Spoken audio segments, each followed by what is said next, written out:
Hello, everyone. Welcome to our Boston Protein Modeling Club. Today we have Andrew and Nasos presenting. It's a great pleasure to have him here to present about therapeutic enzyme engineering using generative neural networks. You guys feel free to take over. Thanks, Sergey. So Andrew and I will be presenting this story on behalf of our colleagues, current colleagues at Moderna and also former for me. Basically, we're in this story, we're interested in therapeutic enzyme engineering for the purpose of treating rare diseases. And I guess just maybe start out a little bit even before this slide, just talking about, when Andrew and I joined Moderna over 6 years ago, Moderna was more than just a vaccine company, and it still is a platform company, an mRNA platform company.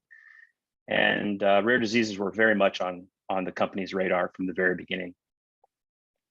And rare diseases are diseases that, at least in the US, are defined as those that affect less than 200,000 people, but there are over 7,000 known rare diseases.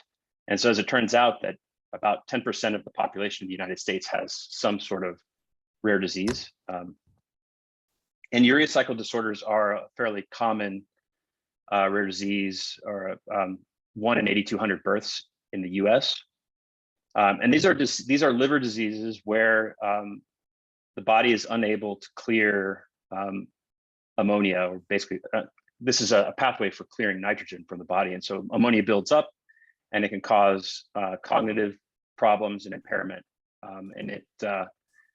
Urea cycle disorders can result in mortality in roughly a quarter of neonates, and then roughly 10% of those in later onset. And the urea cycle has a lot of different enzymes in that cycle, but OTC is the most prevalent. So 60% of urea cycle disorders are those related to OTC deficiency. So what is OTC? OTC is ornithine transcarbamylase. And it's this enzyme that's shown here in its trimeric form, where the active site is shared between two of the monomers at this interface. And here I'm just highlighting the C N-termini.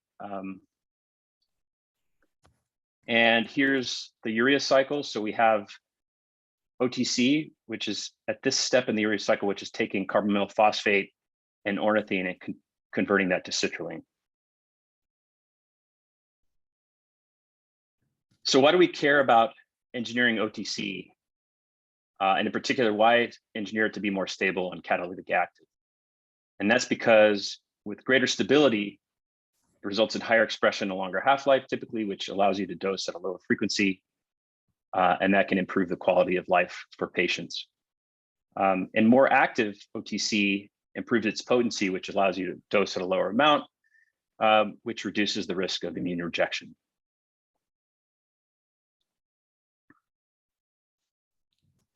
Now, human OTC has a lot of homologs in nature, and we'll go into that a little bit more in a moment, but just to highlight a couple of, the human and E. coli OTCase.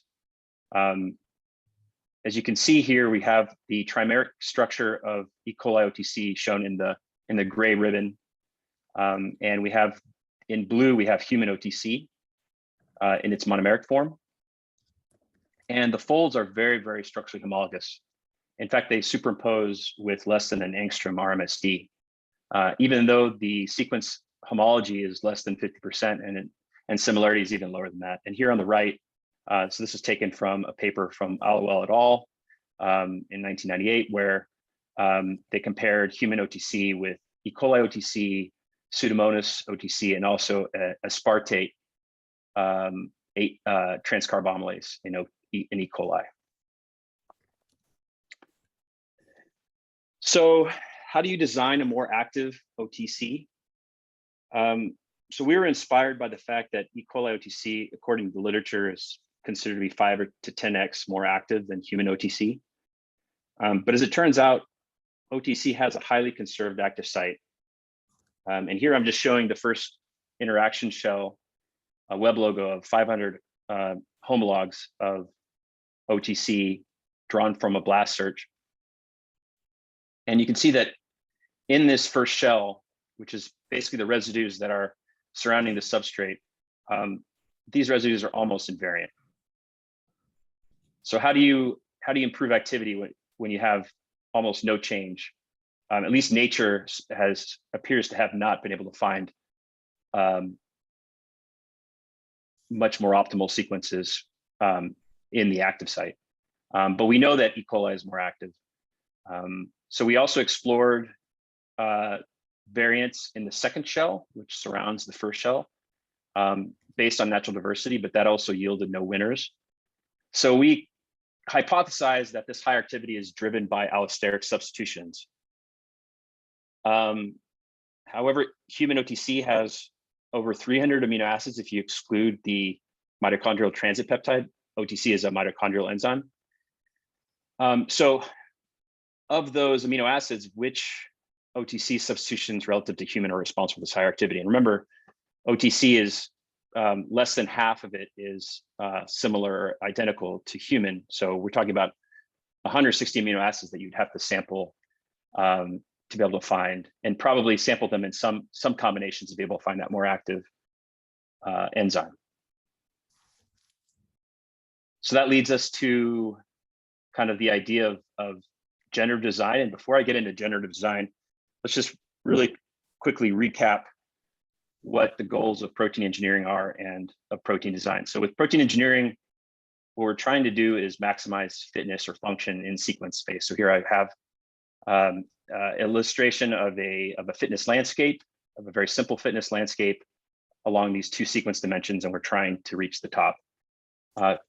Conversely, when we think about protein design, it's often in the context of minimizing free energy in conformational and sequence space. So here we have a free energy landscape, and we're trying to get to the minimum in this. But now we want to try to map sequence to function. So again, we're trying to maximize this this fitness, or at least map out this fitness landscape.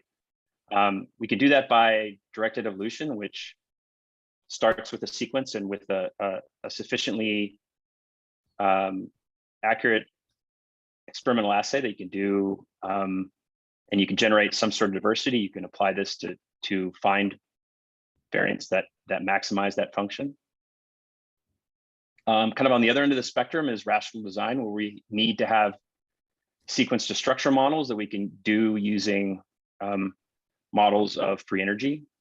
And then we need structured function models, which can be more involved and more challenging, especially as we start to think about activity, because here we're trying to stabilize a transition state potentially, or some other feature that of the enzyme that can be that requires a lot of precision to get to function. And so the field for a long time had moved to this idea of trying to combine the best of these two methods. So you have sequence to structure modeling to give you a focused library that then you can apply an experimental assay to get to that function. But what we're going to talk about today is generative design, and that's where we have sequence to sequence models that we feed into an experimental assay and then find winners. And down the road, and of course, people have presented models of generative design and also data-driven engineering in this forum. That's where we can train our sequence to function model directly from experimental data. So when we think about a 10x increase in enzymatic rate, that's a big deal for a therapeutic enzyme, because it means you can dose at a 10th of the amount. But what does that mean in terms of energetics? And so if we consider a very simple model where we have this single transition state, which is highlighted here in this figure, and we're trying to reduce that transition barrier to be able to accelerate the reaction, and we apply the Arrhenius-Rade equation, we're trying to find this ratio of K1 to K over K2. And if we apply just that ratio of 10, that gives us something on the order of 1.5 kcal per mole at room temperature, which is not a lot. I mean, we know that that's maybe a fraction of a hydrogen bond difference in transition state energy. And so you can imagine, how do you engineer an enzyme to be able to get that kind of precision in the catalytic and the active site? And so that's probably where and that's again supporting this hypothesis that they're probably allosteric changes that are maybe changing the dynamics or the geometry just so slightly in the E. coli active site to make it more active than human. So that leads us to our problem again of how do we solve that as engineers? And so that's where we apply this generative design approach, where we have a sequence to sequence model that gives us a set of functional sequences that then we can screen. And the general approach of using this generative model as maybe the cheapest screen in a funnel, in a down selection funnel that gets us eventually to the higher fidelity and more expensive screens at the bottom of this funnel. So with that, I'm going to hand it over to Andrew to talk more about the actual variational encoder generative design approach. It's Nasos. Let me try sharing here. Should be good. Okay. All right, everyone see that? Yep. It's nice that Nasos is here because he can correct me whenever I forget something about what we did together. But yeah, this is work that was started actually quite a while ago, like in 2017. Took a while to find the right application within the company. And it also took a while to execute because we really were excited about some of the early experimental data that we got and wanted to push that as far as we could. So, but yeah, a lot of people, Nasos and Ian are now have left Moderna, but everyone else is still there, which is cool. Yeah, so, you know, how would we build a generative model for a protein family or a set of sequences?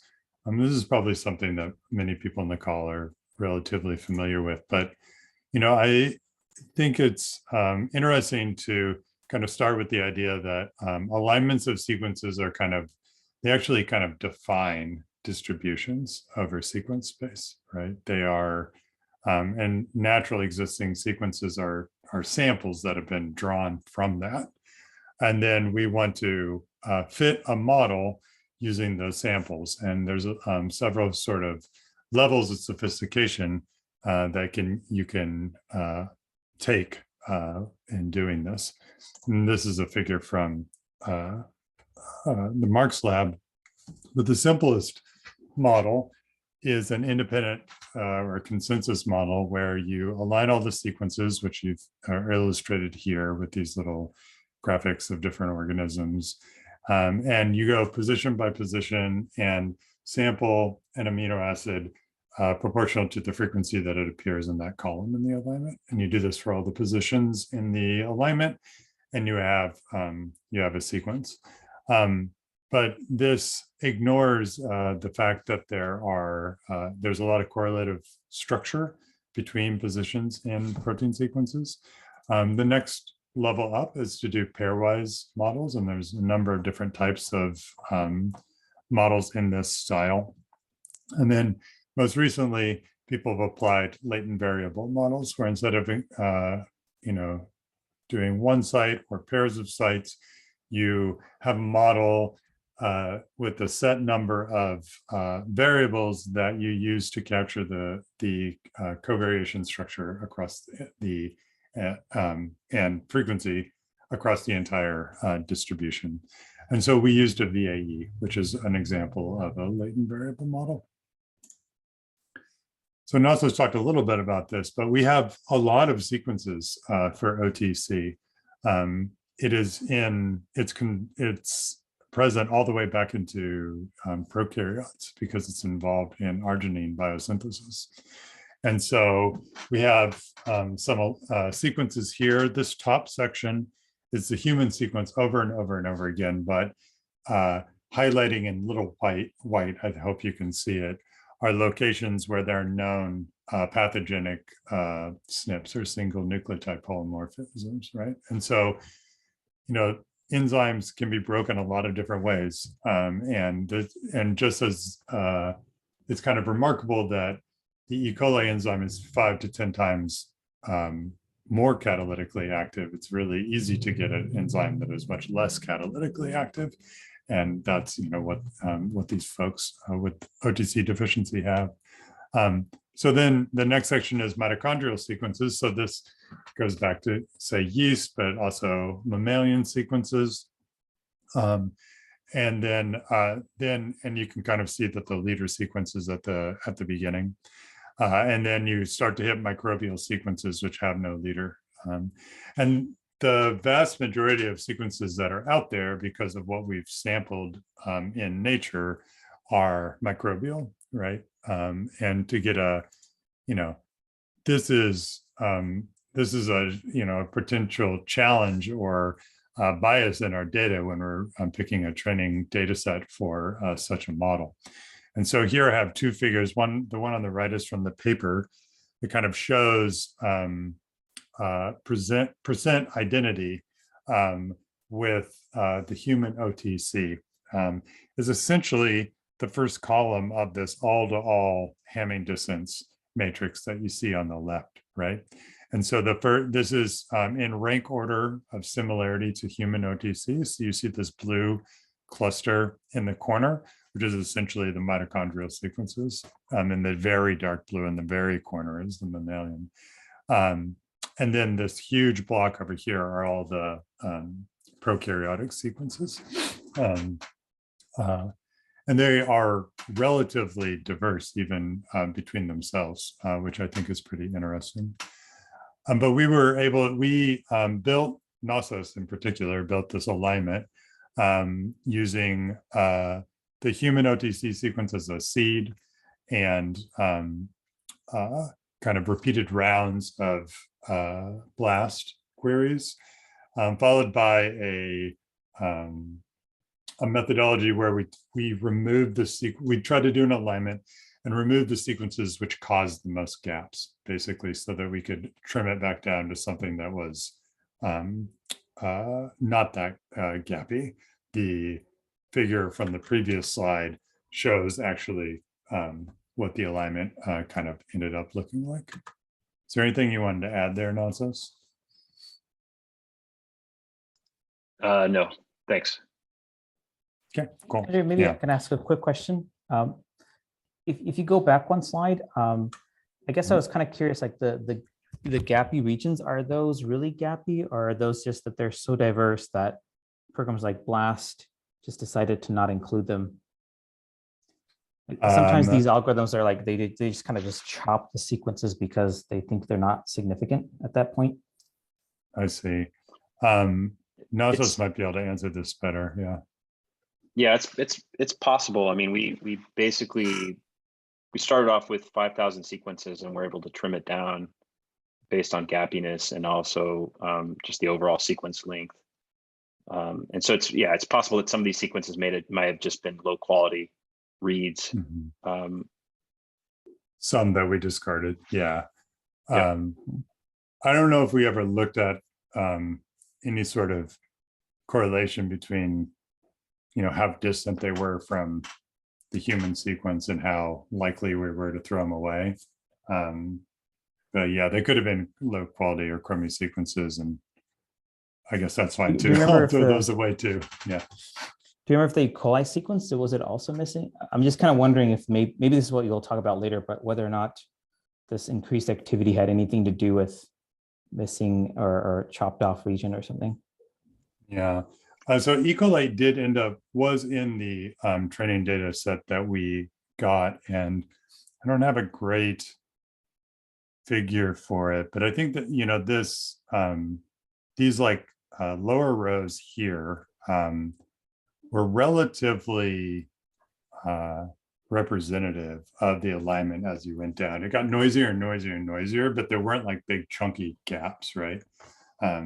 So I know that that's a little hand wavy, but that's kind of what we were going for when we built the alignment, is that we were trying to get something that was consistent. I think future directions or other approaches to this would be to use alignment-free methods like autoregressive encoder and decoders for the VAE, and I think that could be really helpful, and would kind of sidestep these, honestly, a little bit arbitrary cutoffs that we set as when we were building the alignment. But it's my recollection for E. coli specifically that it's kind of like these at the bottom in terms of its gappiness. Any other questions? Thanks for that. Yeah, definitely happy to like kind of dig into the gritty details here for anyone that's played with these models. So this is the architecture that we used. In general, the model was, this is pretty robust to a lot of different choices. We used convolutional layers followed by batch normalization and EL, exponential linear unit nonlinearities. We tried ReLUs, we tried it really didn't matter actually. The layer sizes were, that was kind of driven by what we thought, like kind of an intuitive feel for what we wanted for the latent dimension size. And then we kind of just wanted to step down halfway over and over again. And so, we got the model to train with, I think, relatively little hyperparameter searching, but that's definitely something that could be done better.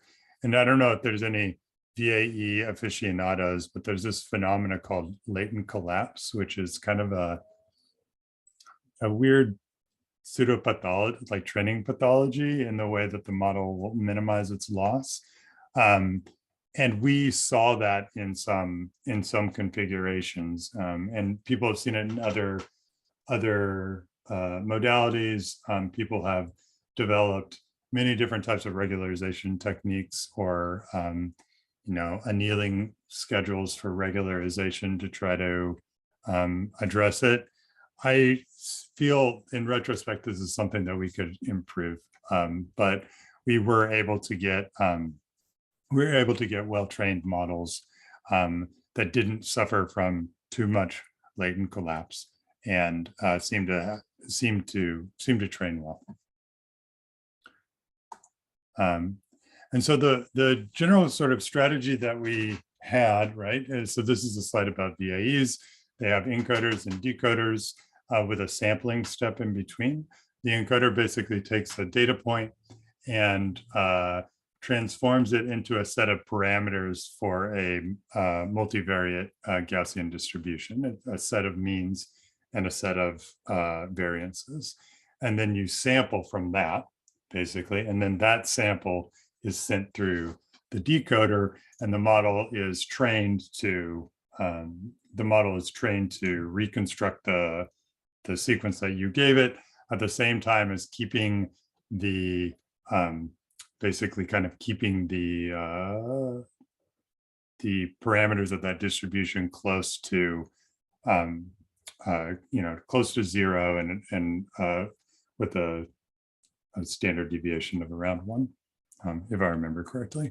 That's basically it. There's a balance between reconstructing the sequences and building a distribution in the latent space that is reasonable. And so what this means is that every sequence is essentially a distribution. And so what we did is we encoded the human sequence and then took that distribution and scaled the variance down to the point where we got a relatively modest number of mutations and then sampled from it over and over again. So basically, we're kind of getting samples near the center of the human OTC distribution in latent space. And the notion is that we would get near human OTCs.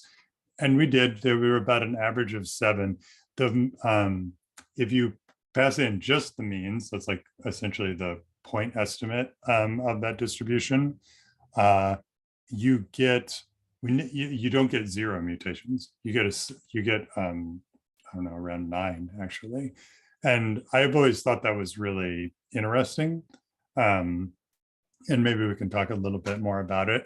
But it feels in kind of intuitive terms like the rest of the data set is pulling the human sequence away from what it is, like maybe correcting for drift or something like evolutionary drift. And so then we went and we synthesized these and tested their activity and stability. So these next couple of slides kind of talk about the samples that we were able to get just generally. If we don't sample near the human sequence, we just sample broadly across the VAE. We can, in comparing the sequences we get there to the sequences we trained with, we get samples that reflect the training data. So on the left here is is like kind of a matrix form, a matrix visualization of the protein sequences. So if you take an alignment of sequences in a so-called one-hot representation, then average across sequences, you get the probability at every location of every amino acid, right? So you can see these bright yellow points are positions in the sequence that are highly conserved.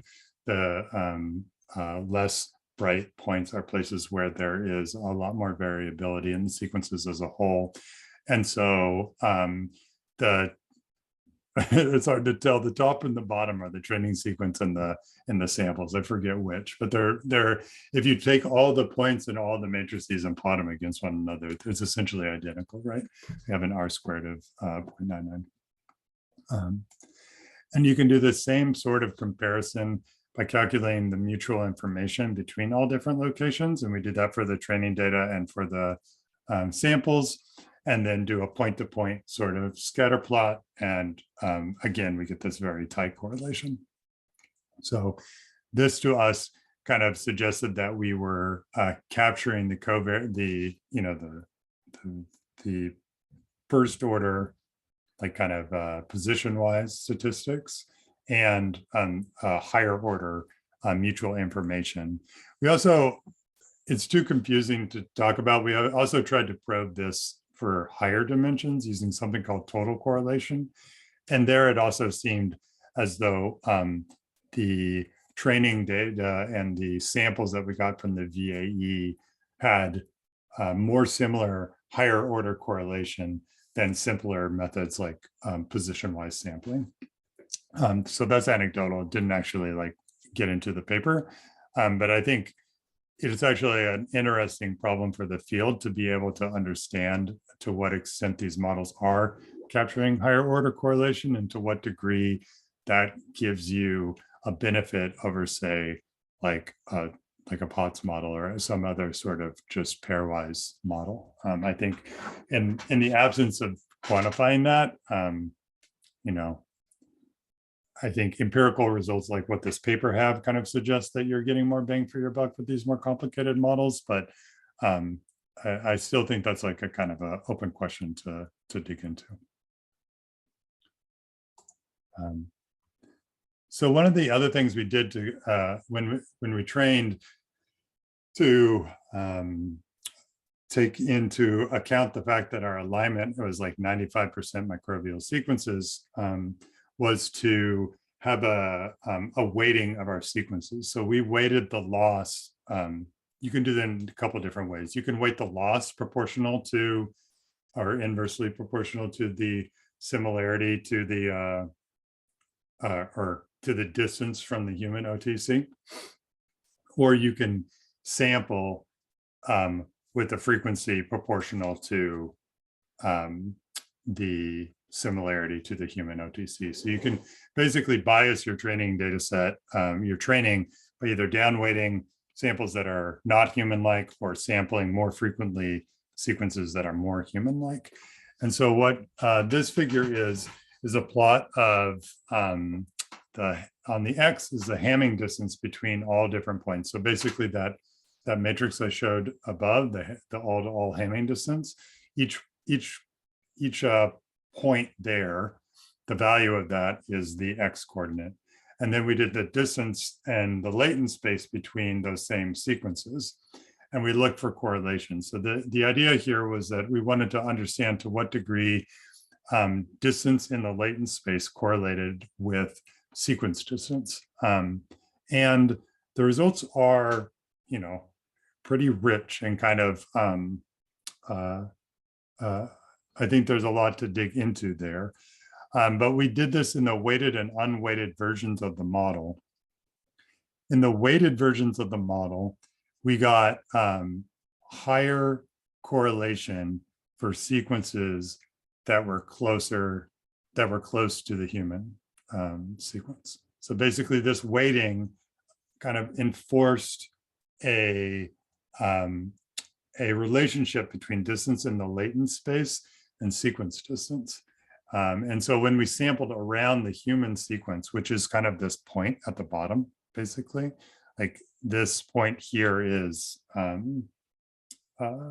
like the human sequence, and then all the mammalian sequences, and then it like kind of grows out into mitochondrial, and then the bulk of the sequences are in the blobs on the right hand side.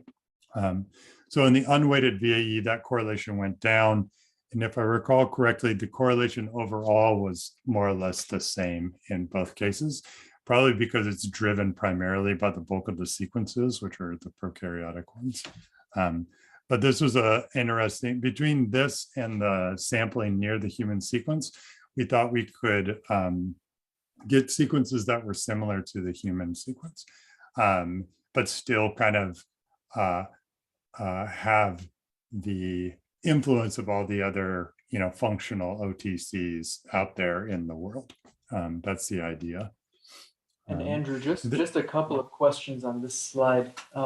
What is there a way to express in analytical form what is the distance metric in latent space? I have a good sense for what a Hamming distance is, or a Levenshtein distance, but not sort of what distance metric your latent space is equipped with. And my other question is, in the absence of tick marks on the y-axis, should we assume that z distance has the same scale between the two plots, or is one of them just like a total? If I saw the y-axis tick marks, would they be way different? Yeah. Okay. So the second one that's a really good question. It's hard to know exactly how to compare these units, right? The distance in latent space is Euclidean distance between the two means, basically. So it's a Euclidean distance between two 64-dimensional vectors. In terms of, and that because of the way the VAE is normalized, there's kind of an upper limit on it. And I'm trying to think now. I think we also normalize the Hamming distance, so it's a percentage difference. But I would have to go look exactly at the methods to recall exactly what the units are here. But I think we did normalize Hamming distance, so 100% would be if every position was different from the human sequence, and then z distance I think is just quite simply the Euclidean distance between points. Thanks. Yeah, it's a good question.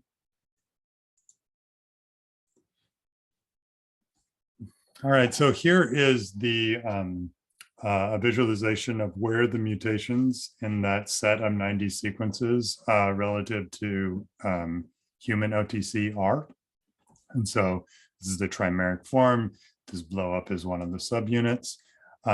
We also built a library based on position-wise consensus. So essentially everywhere where the human sequence was different from the alignment's consensus, we allowed it to be either the human sequence or the most common amino acid. And then we sampled 90 of those. And so that was a control.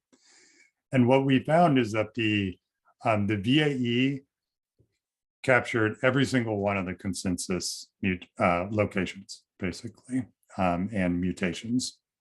And so, which is, I think, reassuring. That's what you would kind of expect for a model to be able to pick up these types of regularity in the data. But then there are also common positions that the VAE suggested that were not predicted by consensus. These mutations were distributed across the entire protein, from outside to inside, although they didn't get that close to the catalytic site, but there were some that were perhaps maybe closer than you might expect. Any comment, any questions? I see. Yeah, okay. I thought I saw someone come off mute. So here's another visualization of the VAE mutations. And so maybe just looking on the right, you have the sequence, the alignment position on the x-axis, and the basically the ID of the mutant on the y. Each row is a different mutant. And so there are some locations that were essentially more or less suggested to be mutated in every single mutant, although not always. Some of them kind of cut in and out. And then, these combinations of mutations in the sequences that we tested, these are specific combinations of mutations. In the consensus library, the mutations were essentially uncorrelated across positions, and which I think is relatively fair because it's similar to kind of the statistics you're considering at every location for that. And so these plots on the marginal are basically the sum of the number of times that position was mutated relative to human. So you have these like ones that are in almost all of them. And then the number of mutations in each individual sequence is shown on the right. And so, on average, we had just under 10 mutations, but some of them are as high as 16. Nasos did some delta G calculations. I think these were between all positions in the protein and the VAE positions in the protein. Do you want to talk about this? Sure. Yeah, these were, as Andrew said, so in blue were all possible substitutions, just single substitutions, and versus the VAE substitutions. And this was done using Rosetta's DDG monomer protocol. Yeah. And I guess I don't know if we drew too many conclusions from this analysis, or if you remember if there was anything particularly of interest. I mean, obviously the orange distribution is more left skewed than the blue, and the blue has this long tail. So I guess they're kind of more tightly distributed around 0 than all mutations are. Yeah, I guess I would just add that since the negative delta G's suggest more stable substitutions, that we're basically avoiding any really deleterious mutations and skewing towards maybe something that's more favorable in terms of stability. But if I understand correctly, like if I were to put a sentence to this slide, nature is blue the input data set and orange is the samples drawn from your generative model, or no? No, the blue is in that figure, the blue is just every single single substitution. So out of 330 positions, times 20 or 19, basically. Got it. Yeah, it's like a background distribution for this protein. And so is it just like a sanity check that some areas in the sequence position, like position 101, was always a variant? Does that mean if I just looked visually at the multiple sequence alignment, I would see that the human OTC just kind of differs from the consensus, what the entire microbial kingdom picked at that position? Yeah, more or less. I mean, yeah, because if it's consistent across the microbial, they're 95% of the data or whatever. So it's going to be driving I just want to make sure we haven't made a discovery. This is like a sanity check that those things should be like always observed. Okay. Yeah. I mean, I think it's pretty interesting that there are these positions that are that always popped up in all of our samples. The model basically was saying that this should really not be as it is in the human sequence. Maybe that has to do with different selective pressures on prokaryotes that are not in an organism that is controlled with homeostasis versus something in a mitochondria in every single cell. But I don't know. It's an interesting. I'm not sure so there's some analysis later on thinking about, based on the experimental data I'm about to show, thinking about what positions contributed to changes in stability versus changes in activity. But honestly, the trend, it was difficult to pull stuff out of that. I think in part because we only tested 90 sequences. If we would have gone, I think a more high throughput approach here could maybe tease apart some of these contributions and contributions of combinations of these mutations. But because we only had 90 sequences, we couldn't test every possible combination. And I think our analysis there is a little bit weaker just the data is weaker. The analysis is fine, but the data is just not that large. So we did a screen. So you can, like we said, this is conserved all the way back to E. coli. You can knock out the two homologs and the analogous genes in E. coli, which are ARG-F and ARG-I. And if you do that and then grow it on agar that doesn't have any arginine, nothing grows. If you add in arginine, they grow again. If you put in human OTC, it also rescues it. And so we use this to kind of understand growth rates. And so that's kind of that's what you see on the right. So the YFP control is basically dead because it can't make any arginine. If you give it back arginine, it's the black line, it's just fine. If you either of the natural enzymes are able to do just fine. And human OTC is actually in between, right? Which is what we would expect given that there's selective pressure here on making arginine. And the human OTC is less active than either of the E. coli variants. Here is a plot of the OD60 at 8 hours.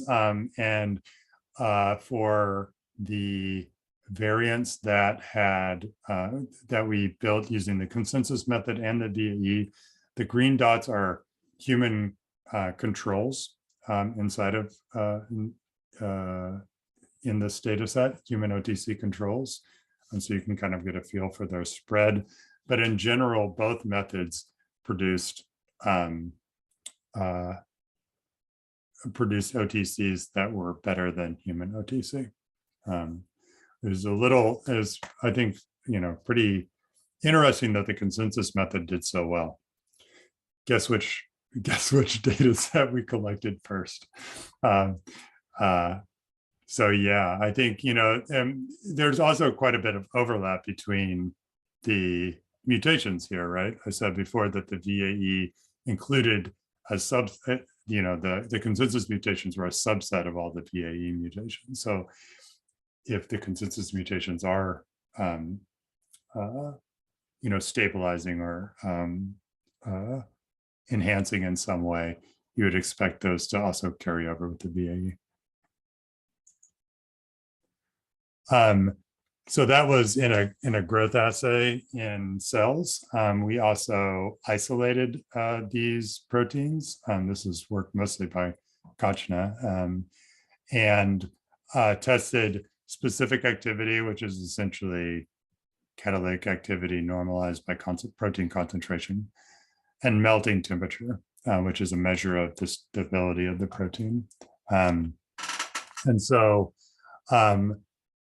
we found, and here's a summary figure, in both cases, both methods produced OTCs that were significantly more stable than human OTC by 12 degrees, which is pretty kind of surprising to me. The degree to which they are stable is basically the same, but the consensus method has a huge spread.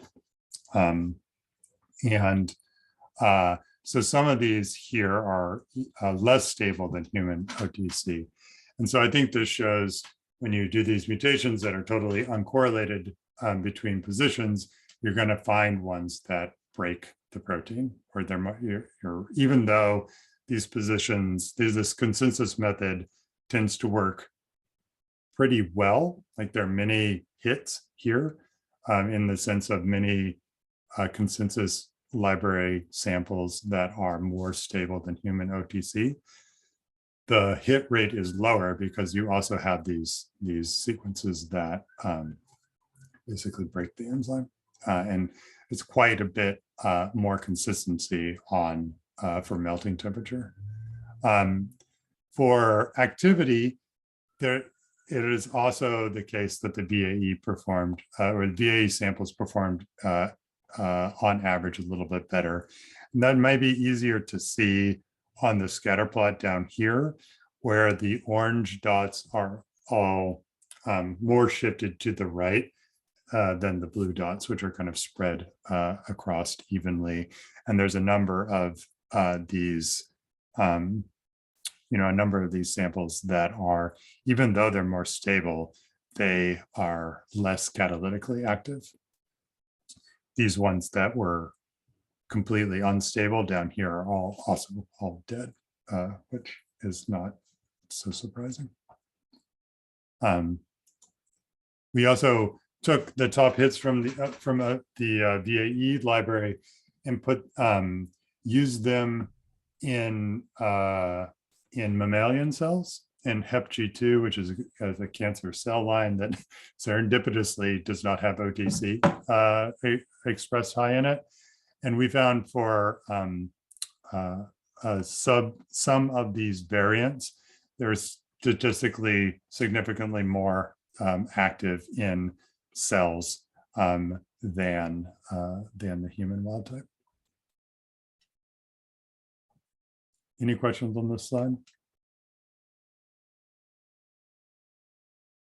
So yes, sorry, yeah, Andrew, I had one question.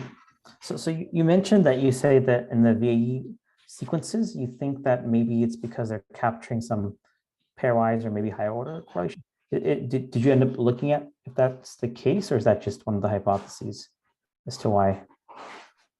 I would say that is definitely probably still a hypothesis. I think the study is kind of predicated on the notion that a more powerful model will pick up those higher order correlations. And I think we make the argument that that is the case. But strictly speaking, I think we would need to maybe do other experiments to really dig into that, or have a larger set of data. I don't know if you have any comment for that, Nasos. No, okay. No. Yeah, the reason I was asking this question is because I think one of the thoughts is that a variational autoencoder might be just capturing some kind of mixture consensus model, or you could almost imagine like there's groups of sequences, like you can imagine the human sequences, the mitochondrial sequences, the microbial sequences. And so now imagine if for each of those groups, you computed like a consensus model and just samples from each of those groups. And sort of the idea is like, if you sort of sample within each group, then maybe that makes more sense than the sort of sampling across groups, which is what I guess a consensus would be, like a mixture of one, for example. So that's what I was kind of wondering if. Let's see. Yeah, there's a way that's to an rule out that. Oh, go ahead, sorry. I mean, I think so the consensus is driven by the prokaryotic sequences, which are themselves, I think, relatively diverse. They don't really break down into different sorts of clades. And so it's not clear to me that from like my thinking about the trending data, it's not clear to me that there are sort of multiple consensuses there. I think you could see what is driving that, or you could maybe sub-select the data in different sorts of ways, maybe to get at that, like, so it's not so dominated by prokaryotes. We also did our best to, I think the sequences that we sampled were, I'd have to go and look, but I think they ended up being kind of more similar to the mammalian sequences than the prokaryotic sequences. But the consensus is, so maybe it's like kind of that. I guess what I'm getting at is that I think a lot of this is just sort of driven by this diverse prokaryotic set of sequences, but because of the way we bias the sampling and bias the training data, we're getting sequences that are kind of closer to human, which is, I don't know, it's pretty hand wavy, but maybe some sort of smoother sort of incorporation of information from the training data, rather than kind of having samples that were representative of different consensuses across the data set, if that makes sense. I think it's really hard to, I don't think I can answer that question based on what we did or the data that we have. But I think it's an interesting idea to entertain, because I'm still not so sure why this works so well, why the consensus model works so well, and how generalizable it is, right? Is this just because human OTC is kind of just coasting by, you know what I mean? Like it's not doesn't have to perform really. There's not a lot of selective pressure on it. So it's drifted away. And so it just happens to be an example where that slack sort of selective pressure means that it's pretty easy to improve it. It's like kind of degraded kind of relative to ancestral sequences or sequences in more demanding locations. I don't know. Did we just have an easy one? Basically, is what I was. Yeah, I was going to add. I mean, if we had more time, I mean, it would have been cool to see what would happen if we sampled around E. coli, for instance, or even just really kind of sample more broadly in latent space. If you just sample, like, if you just start sampling from like across latent space, like do a walk across latent space, you get sequences that are extremely diverse, more similar to the diversity you see in the prokaryotic part of the training data. So you would get, many mutations relative to the human sequence. I guess I was thinking. Oh, sorry. I guess I was thinking like one experiment that might be interesting to do would be like to do the consensus method, but then maybe pick only sequences within a certain Hamming distance of, let's say, the human or the microbial or mitochondria. So I guess the problem here with the consensus is that maybe you're just mixing too much information together that you don't really know which site to pick. So maybe in some ways, VAE might be trying to fix that problem for you to some extent. That's an interesting idea. I think a weighted sort of consensus would maybe be a fair comparison, right? The VAE method has this sort of weighting for sequences that are closer to human, but the consensus method just uses the whole alignment, right? So yeah, exactly. Yeah, I think that's a good idea. Yeah. Some weighted consensus. Yeah, interesting idea for sure. So this is the attempt we made at trying to say why these mutations made a difference. I think we could have really gone down, and we did do some MD and like kind of some calculations thinking about what these mutations were doing in terms of stability, but nothing really popped out, and we kind of just cut our losses instead of like really going down the bunny hole. We trained a pretty simple regularized linear model where the the variables were the mutations, and also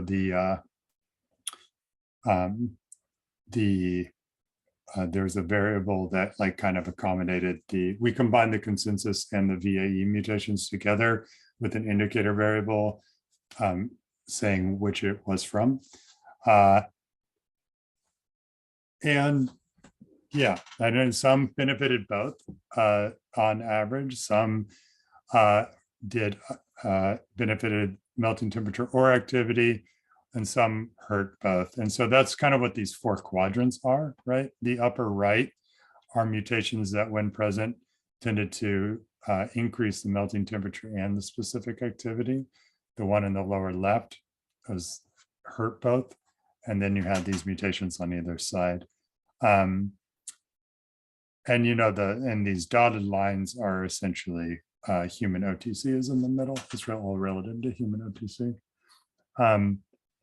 It was tough to pick out. We tried, definitely hard to rationalize these, and we're hoping maybe that the model in this quadrant analysis would be helpful.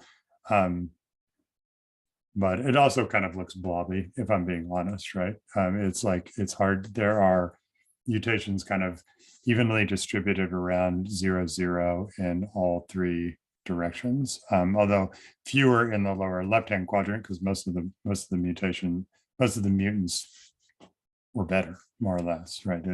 A minority were really deleterious. So I don't know if there's more you wanted to add, Nasos, or if there are structure aficionados that would be able to ID something from these static images. But yeah, I found it, to be honest, a little unsatisfying. Yeah, I mean, I guess just to say that maybe because we were sampling around human, we may not have been able to capture more epistatic type relationship, at least from a static structural standpoint, because we tried to highlight maybe a few cases where the residues seem to be near each other and might have been interacting, but yeah, it was really hard to, yeah, as Andrew said, to rationalize. Yeah. Yeah, so this is the last figure from the paper. I mean, these are some of the conjectures I've been conjecturing the whole time, but I hope that is a little something extra on top of just reading the paper in the journal you can get from the authors. Understanding why those mutations worked, why the method in general worked well. Is it capturing higher order correlations, or are there other things about the training data that we could explore? What about these mutations that are always present relative to the human sequence? Maybe we could zoom in on those. How well does this going to work in general? Was weighted training helpful? Again, if we did like weighted consensus, maybe we could kind of get out there. Is there a better distance metric than either Hamming distance or, some other sort of metric in the latent space too? Are there better ways of regularizing the latent space? Like that's essentially what we were trying to do with the weighting of the training data, is that we wanted essentially the space around the human sequence to be really accurate. But there might be better ways to tackle that. Sampling near the human sequence is really kind of the first thing that we just tried, and we were trying it to minimize the number of mutations relative to the human sequence, which is of concern for therapeutics. The more mutations, the more likely you are to trigger an immune response in general. And our partners in the therapeutic in rare disease were understandably kind of skittish about, E. coli, which has like 50% different sequence. That wasn't so appetizing. I think there's cool stuff we could do in the latent space. We could do high throughput screens. We did do some in GS, but had kind of experimental design issues there. So it didn't make it into the paper, but I think that there's a really promising area. And I think I mentioned before, I think alignment-free methods would be, one place to go to obviate any concerns about the training, about the way that we filtered the training data. So I'll just mention at the end that we have the code for this paper to like kind of build similar training data sets and train a similar model is on GitHub. It should be pretty reproducible, Anaconda environment, everything. We also used a library called seq-like that we've written that is just really useful for converting sequences between numerical and non-numerical formats, translating and back translating sequences to and from nucleic acid and amino acid representations. And yeah, we'd like it a lot at Moderna. So we also open sourced it, which we're proud of. So I just wanted to shout out those two things. And that's it.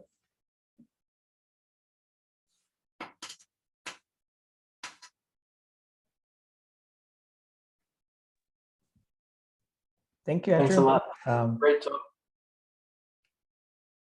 Yeah, Zaki, did you have a question?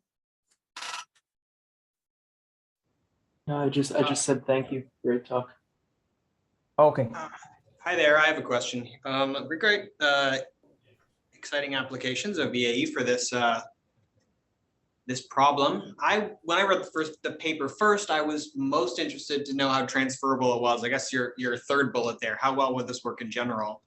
And you really do need a data set of something that's better than human. So like, is that often that human enzymes are kind of bad? That you can have an opportunity to have this big sequence corpus of things that are almost always better than your candidate sequence. That seems almost too good to be true, no? Right, it does. I don't think they are all better. But I think there's a big implicit sort of assumption here that they're all functional, right? And if they're all functional, and maybe they're not all superstars, but they're all like, good in certain sorts of ways, then by seeing all that diversity, you get this kind of vector back towards a perfect, not a perfectly functional, but a very functional OTC.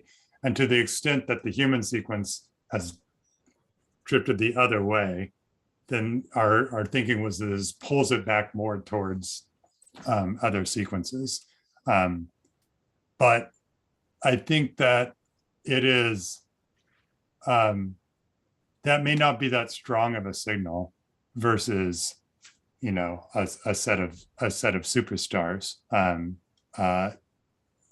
Yeah.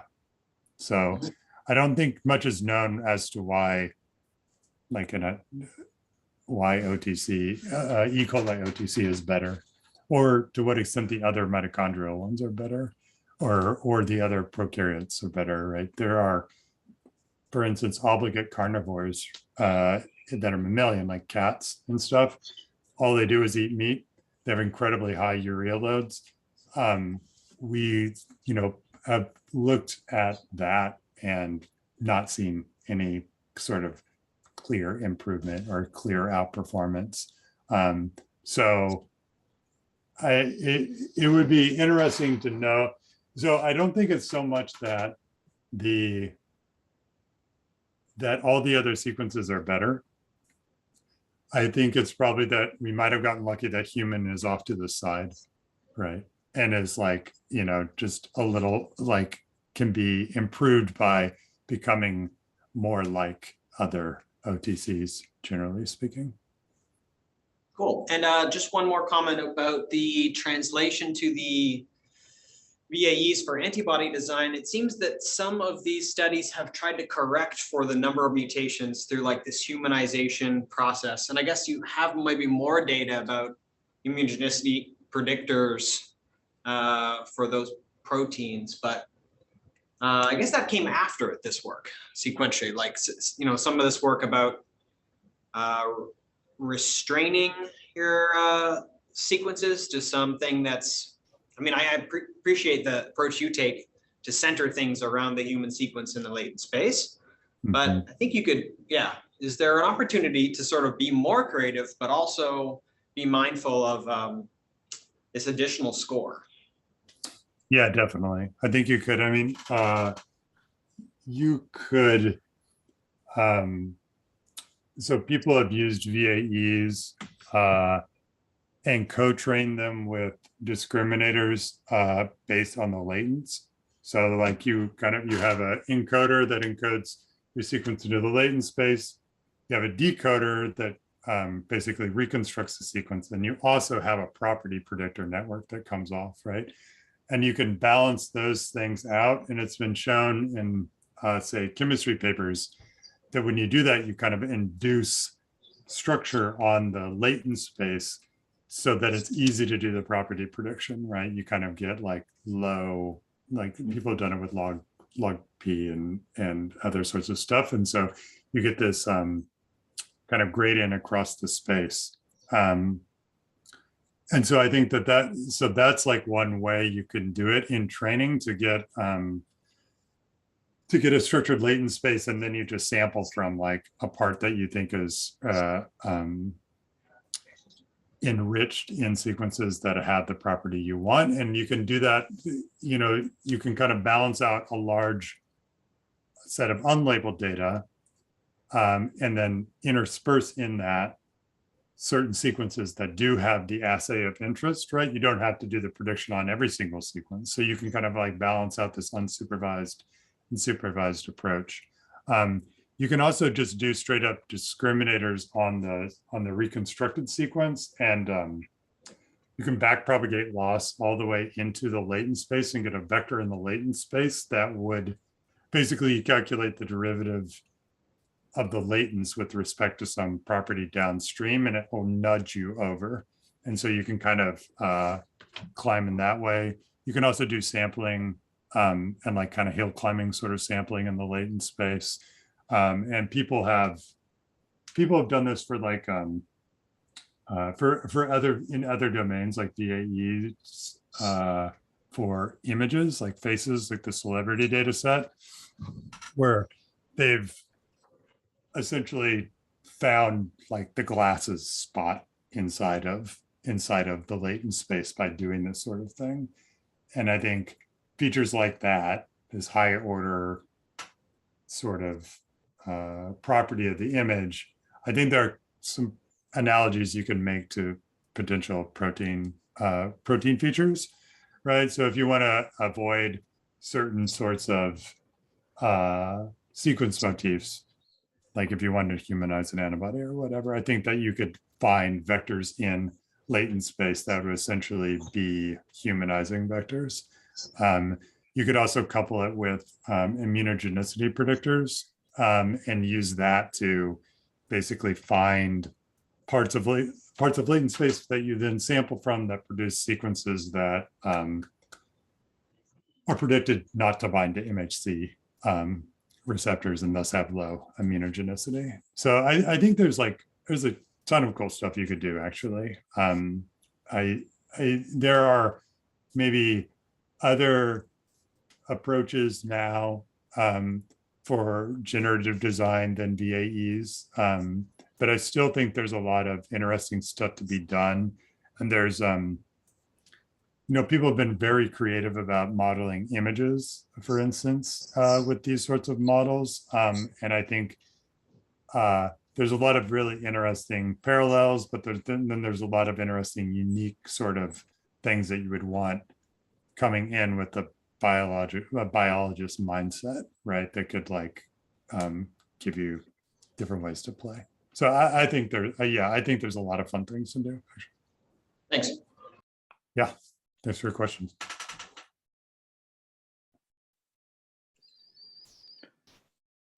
Can I ask a question as well? Thank you for a very nice presentation. So my question is around the specific activity and choosing to optimize this enzyme.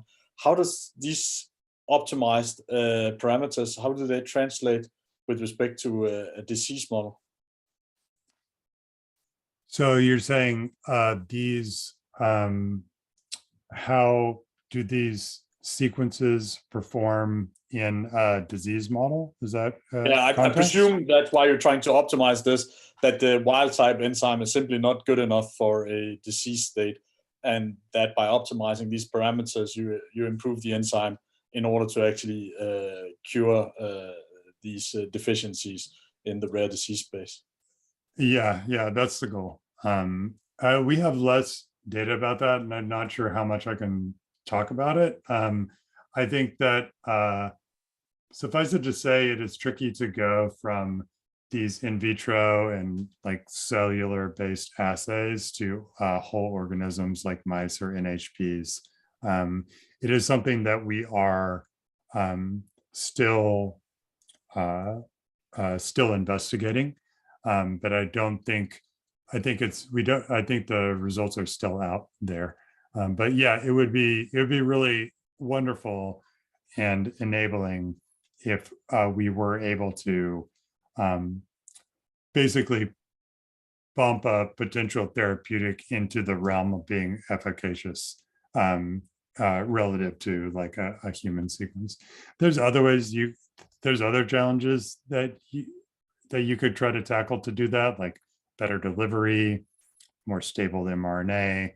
There's a lot of other optimizations you could try to do, but I think there's no reason you can't tackle them in parallel. And so in general, that's what we're interested in doing at Moderna. Yes. Yeah, and I'll just add, I mean, it's not necessarily that the absence of modifications is like a limiting factor, but it just improves the it improves the therapeutic. I mean, if we can dose less frequently, it's just a lot better for quality of life. No, I get that. The reason why I'm asking a little bit about it is that when I look at your specific activity, you are still, from my head calculation, a little bit far away from diffusion limit. So it looks like there's still room for further improvement. So I was wondering how you actually back calculated to some specific activity that would translate into what you are alluding to now, to a better therapeutic enzyme. Yeah. Yeah, I think there is headroom, definitely. I think we didn't reach E. coli levels, for instance. And, I think it's a noisy comparison, but we basically are, mostly are going by comparisons to the human OTC, right? Presuming that it kind of translates as you move up, but that's not necessarily the case, but that's what we go for. So I think, the other thing is that the proof is really when you get into people too.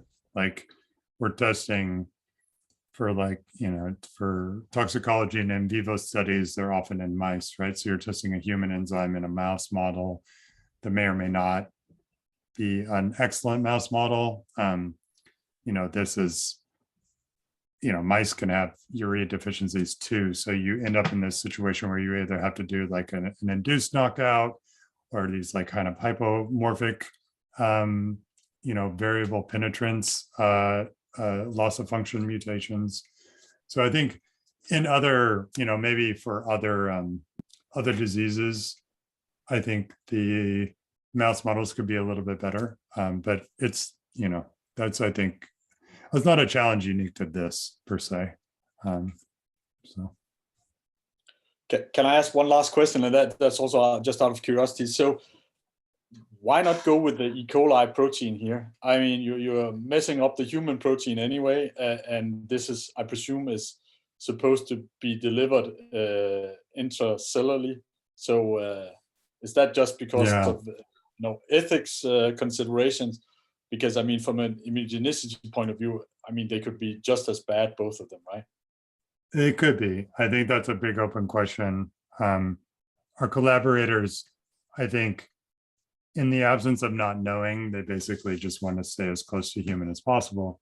I think there's an additional challenge with the E. coli enzyme, which is that it's not mitochondrial.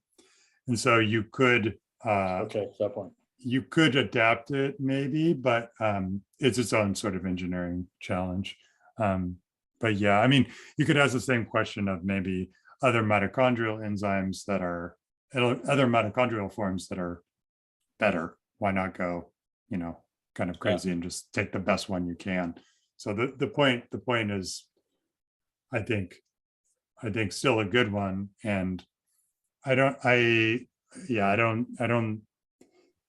it's not clear to what degree immunogen, especially in folks that are like complete knockouts where their immune system has never seen an OTC of any sort. I think maybe there's motifs in the E. coli sequences that are just like kind of, red flags to the immune system generally. But yeah, it's an open question as to how immunogenic even the most, common human protein is. Could you just pick one of your many variants that has very few outside mutations? Did you do that? Because you have so many variants. I would just. The inside outside doesn't exactly matter for the immune system because the proteolytic system just chops it all up, and then the MHCs grab the fragments and put them up. Yeah. So like the inside outside doesn't exactly, and the protein will be made inside the cell, right? And then broken down over time. So I think, yeah, it would be interesting to look at the mutants and see, for the ones on the edges of our distributions for mutation count, where those mutations lie, if there's any sort of correlation, like if the outside of the, like the outside mutations disappear first, or not. But I don't think we ever, we never looked at anything like that. Thanks for the question, though. Nice.